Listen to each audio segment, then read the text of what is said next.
자, 다들 등차 수열 합공식은 외우고 있지. SN은 2분의 n에 2a1 플러스 n-1의 d. 맨날 이렇게 외우잖아.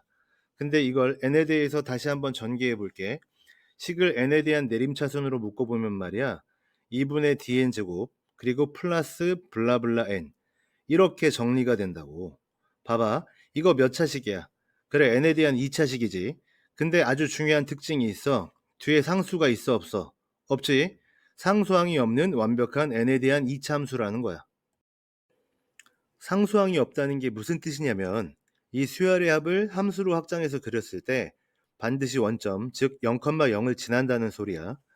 S0는 정의되지 않지만 우리가 이걸 연속적인 2차 함수 fx로 바라본다면 그래프가 무조건 원점에서 출발하게 되어 있어. 공차 d가 음수라면 위로 볼록한 포물선이 그려질 거고 양수라면 아래로 볼록한 포물선이 그려지겠지. 우리는 오늘 이 포물선의 기하학적 성질을 완전히 빨아먹을 거야. 알겠지?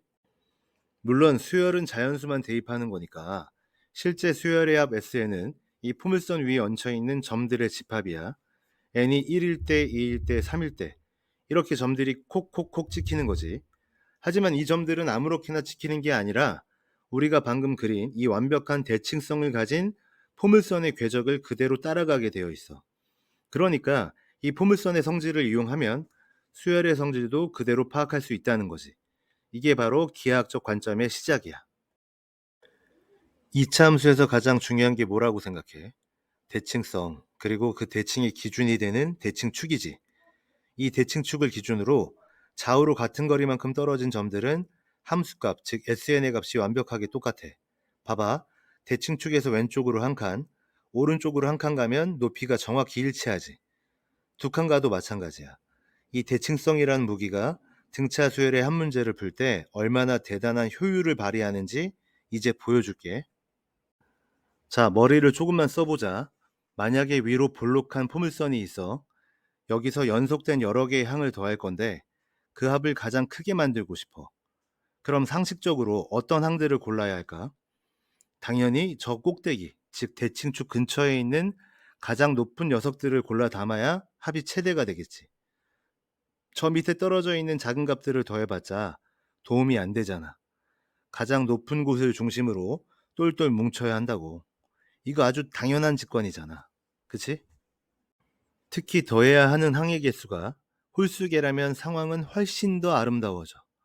예를 들어 연속된 5개의 항을 더한다고 해보자. 이 5개의 항이 대칭축을 기준으로 완전히 좌우대칭으로 예쁘게 포개어질 때 그 합이 전체에서 가장 커지지 않겠어? 한쪽으로 조금이라도 치우치면 높은 값을 잃어버리고 저 밑에 낮은 값을 더하게 되니까 손해를 본단 말이야.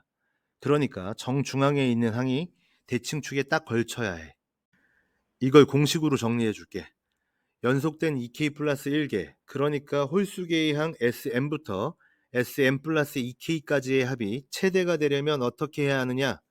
이 연속된 항들의 정중앙에 있는 항, 즉 Sm 플러스 k가 포물선의 대칭축과 정확히 일치하면 끝나는 거야. 어때? 복잡한 연립방정식이나 부등식 풀 필요가 전혀 없지. 그냥 중앙에 있는 놈을 축에다가 배달만 해주면 끝나는 거라고. 이게 바로 상위권 애들이 쓰는 스킬이야. 자, 그럼 이 무기를 들고 실제 수능 문제를 풀어보자. 2020학년도 수능 나형 15번 문제야. 첫째 항이 50이고 공차가 마이너스 4인 등차 수열이 있어. 이 수열의 합을 SN이라고 할 때 시그마 K는 N부터 N 플러스 4까지 SK의 값이 최대가 되도록 하는 자연수 M을 구하래. SK 5개를 다 더하라고 하니까 벌써부터 계산할 생각에 머리가 아프잖아.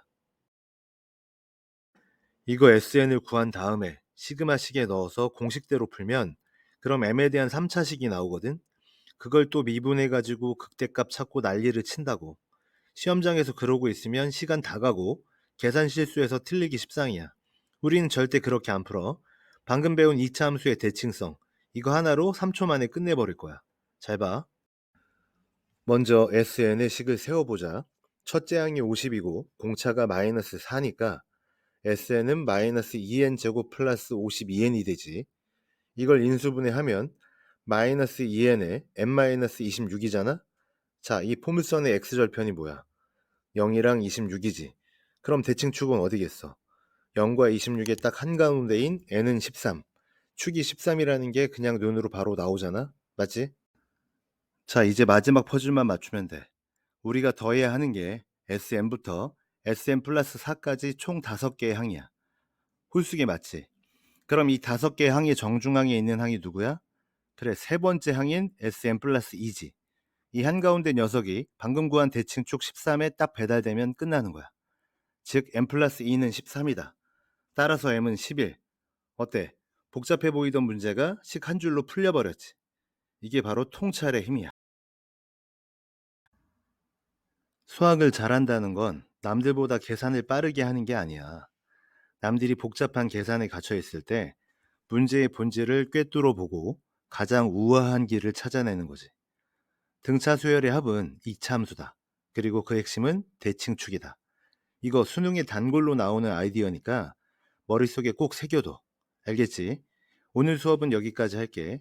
복습 철저히 하고 다음 시간에 보자.